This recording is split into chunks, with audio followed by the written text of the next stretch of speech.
안녕하세요 여러분. 여러분의 참신한 소송 코치 법무법 분참의 신정현 변호사입니다. 오늘은 한 익명의 의뢰인을 위해서 이 영상을 찍게 됐어요. 저한테 댓글로 이런 질문이 들어왔어요.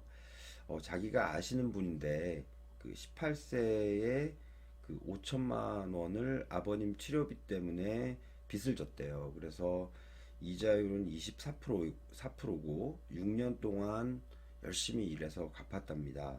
그런데 지금 원금이 700만 원 남았는데 그 채권자가 계약서 기간이 다 됐으니까 700만 원을 갚지 않으면 2,500만 원을 갚으라고 요구를 한다고 해요.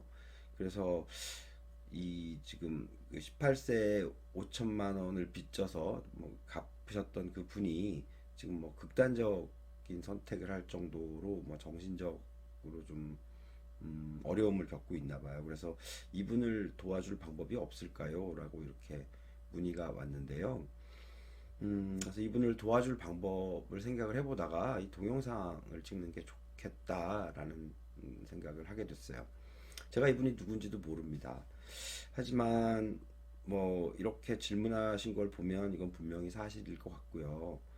벌써 6년 동안 24%로 5천만 원에 대한 빚을 조금씩 원금하고 이자를 상환을 해왔다면 이분 벌써 24%면 5천만 원에 24%면 1년 이자가 한 1200만 원을 넘는 거지 않습니까? 그럼 채권자 입장에서는 이미 받은 돈이 원금까지 같이 받았으니까 1억 원이 훨씬 넘었을 거예요. 그런데 이런 사람에게 계약서 기간이 얼마 안 남았으니까 그때까지 700만 원을 못 갚으면 다시 2,500만 원을 갚아라 라고 요구한다는 거는 이거는 좀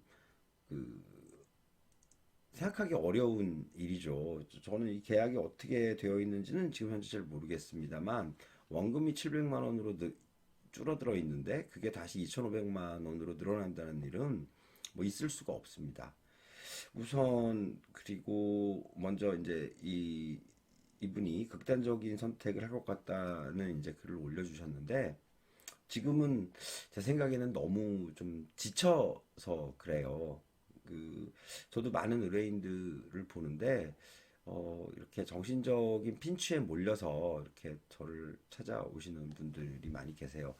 그런데 시간이 좀 지나다 보면 돈 문제는 반드시 해결이 됩니다. 왜냐하면은 우리나라는 채무자를 굉장히 두텁게 보호하고 있어요. 대부분 좀 불행한 일들이 벌어지는 것은 그런 제도들을 잘 모르거나 혹은 알아도 너무 지쳐 있어서 그런 제도들을 잘 활용할지도 모르고 그다음에 음, 그간의 삶이 너무 고통스러웠다는 것이 깨우쳐지면서 자기 정신적인 문제에서 일어나는 일이지 제도가 이런 악독한 채권자를 보호하고 있지는 않습니다.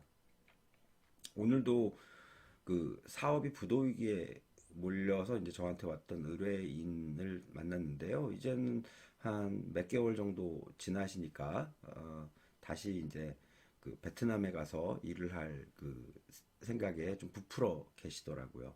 그리고 이제 그동안에 했던 것이 제가 제발 신경정신과에 가서 상담을 하고 약을 좀 먹거라 이런 식으로 조언을 해드렸고 그렇게 좀 즐거워하시는 의뢰인을 보니까 저도 오늘 굉장히 기분이 좋았는데요. 이분도 마찬가지일 것 같아요. 6년 동안 1억 넘는 돈을 갚으면서 얼마나 고통스러웠을까요? 18세에 돈을 벌기 시작했다면 아마도 대학도 제대로 못 나오실 것 같아요. 바로 그냥 일선에 뛰어들어서 돈을 버셨을 것 같은데 그러면 아마도 급여도 그렇게 많지는 않으셨을 것 같아요. 정말 고생해서 6년 동안 갚았는데 어, 이제 700만 원 남아서 좀만 더 갚으면 없어지겠다라고 생각했는데 그게 그때 못 갚으면 다시 2,500만 원이 된다라고 하는 거는 이분에게는 이분 입장에서 볼 때는 되게 청천벽력 같은 이야기이고 지금까지의 고생이 이렇게 물밀듯이 몰려오면서 굉장한 그 디프레션에 빠졌겠죠. 그러니까 쉽게 말하면 우울증인 것 같아요.